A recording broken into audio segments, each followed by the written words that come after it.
this is part 45 of A Link Between Worlds, and in this part we'll be buying the Hammer Red. Final item. It will be a final item, and we'll use that. We'll go upgrade that, which will give us our special attack that we've been talking about, and then we'll be going through the first part of Treacherous Tower to get the super lamp. And the advanced level of Treacherous Tower. Yeah, and I know you've already watched us go through the tower twice on beginner and intermediate levels or whatever. But this time when we go through it, it's going to have actually 50 full levels as opposed to what the 10. Man, it's fun. It's like one of my favorite parts of the game, really. I think it's just a good addition. Like, it's not something that you have to do. Not at all. Like, the 2 upgrades will be the super lamp, and then later on begin the super net. Super net, yeah. Who cares? It's too worthless. Who cares? I mean, the super lamp is like, okay. Yeah. I could see myself using that one, but the super net, you know, whatever. But, what a waste. You know, we're doing 100% walkthrough, like, you know, along with this Let's Play. A Let's Third. We're going to get everything. As we said, so we're getting everything, and that's part of this right here. And that's kind of... In a little while. Yeah. And the hammer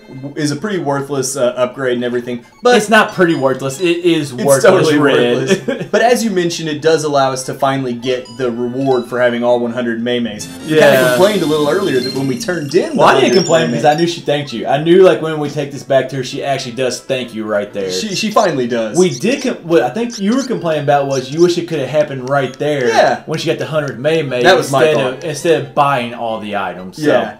I really love Ravio's part here.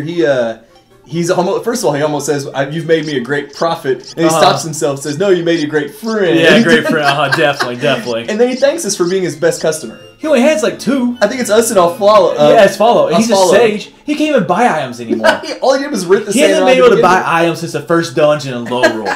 So his Ravio's business has been floundering this entire time. And yet now he has enough money to retire, he says. We've given him I want that 401k plan. I want that 401k plan right there where you have 2 customers. Yep. You lose one like during the during the first half of like your business cycle or the time of your business within a day of setting up your business. And then like you sell your items like I can retire now. I know. It has cost us a ton of rupees to get here.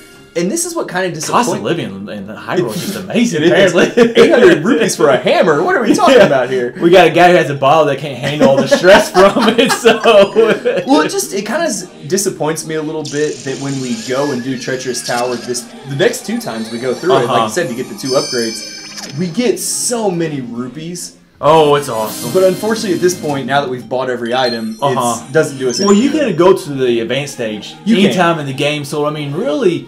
And you think about it, we got 4 bottles pretty early. The 5th bottle comes, I don't think, we've not even gotten the 5th bottle yet, I don't believe. No, we haven't. We get it like sometime after this, but like, you get 4 bottles pretty early, so I mean, even if you don't have the blue mail or the golden sword, if you get 4 blue potions, which we're about to do here in a little while, well, not 4 of them. We'll get one we only get one of them, but like, there is a way that you can beat Treacherous Tower really early in the game. You can, and then those rupees really come in handy. It's kind of a tongue twister there a little bit for me.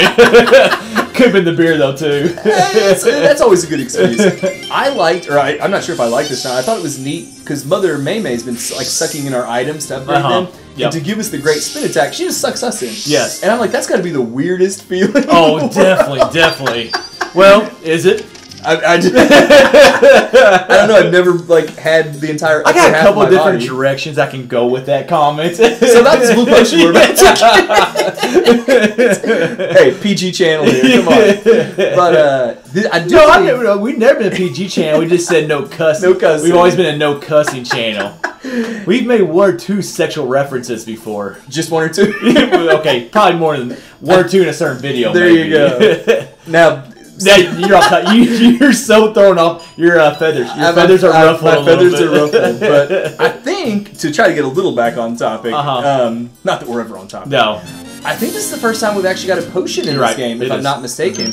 And you've seen us collect a bunch of like monster. You've been like monster guts, monster tail, all these monster horns. Monster horns is the other one. And this is what they're really used for: is trading them in along with rupees to get some potions. And I think that's the first time we've actually used any of those. Now the red one has been free from the start. I think it just refills a couple heart containers. That's it. But the blue one right there, it actually refills all your heart containers, which is 9 of fairies do in this game, so it's a really valuable potion. It is. But unlike the fairies, you have to use that before you die, or you just absolutely die. So yeah, that's the only drawback to it. Is you got to kind of keep an eye.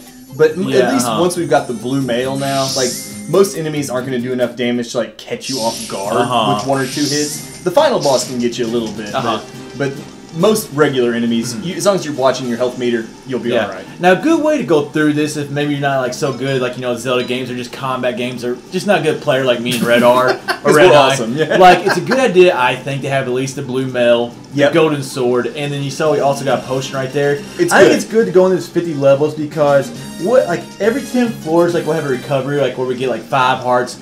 3 hearts, That decreases every time. This is really tough and challenging, so it's just a good idea to come a little prepared for this. It definitely is, and we don't say that very often in this game because we do think it is one of the easier Zelda games. But if you saw, I believe the second time we went through Treacherous Tower, we got down to like 1 heart. Yeah, we got pretty low on that one. And that was only, what, 20 floors? No, the first one is 5, the second one is 15. 15. We got a heart piece for the 15 one we went through, but like, this right here contains 50 levels. Yep. And just, like I said, I thought this was one of the most fun, not the most fun, but one of the great time. Funner parts in the game. And it's kind of nice just to have something like this where there's no puzzles, there's nothing like that. It's just kill everything. Straight on combat. I agree with you right there. Like, we really haven't had that in this game because like, a lot of the dungeons, I mean, obviously, yes, they've been more puzzles. Of course. But I just thought that they could throw more enemies in the dungeons. I agree. Now, the great spin attack, if you noticed this, use it in a few rooms already.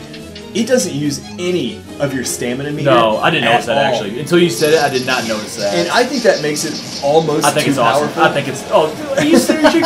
Are you sitting here and saying something that's too powerful? We're offensive guys, and you're sitting here complaining about something being too powerful. I'm also a guy who likes a challenge. So, I mean, you could just sit here.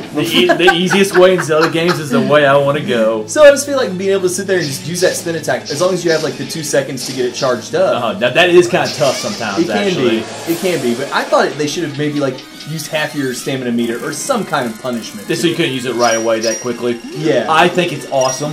I think it's one of the best upgrades in any Zelda game. I mean, I love... Now, yes, it should take down the stamina meter, but, like, it's just so powerful. I mean, it is. It's just awesome walking into one of these rooms and then getting right in the middle and getting all the enemies in one swing. And, I mean, it is a great reward for... It is a pain to get 100 Maymays.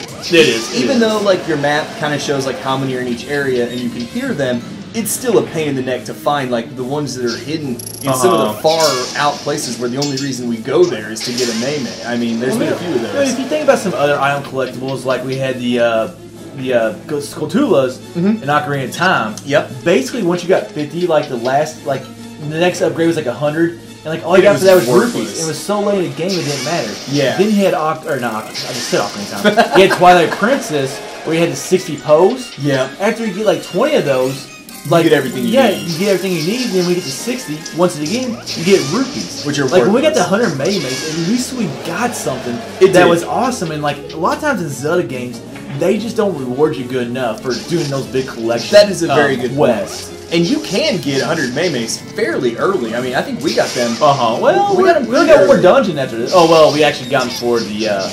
We just couldn't buy all our upgrades. Yeah, couldn't buy our upgrades, but we got them before the before Turtle Rock. Correct. We got them all before Turtle Rock. Because once we had like... I hate those coups, man. Oh, those were a pain. They're just not very cool. They're not cool at all. I've used that joke already, but I'm using it again. I love seeing these sliding penguins. Pegnators, or is that called? Pingators. Pingators. Pegnators. I was close.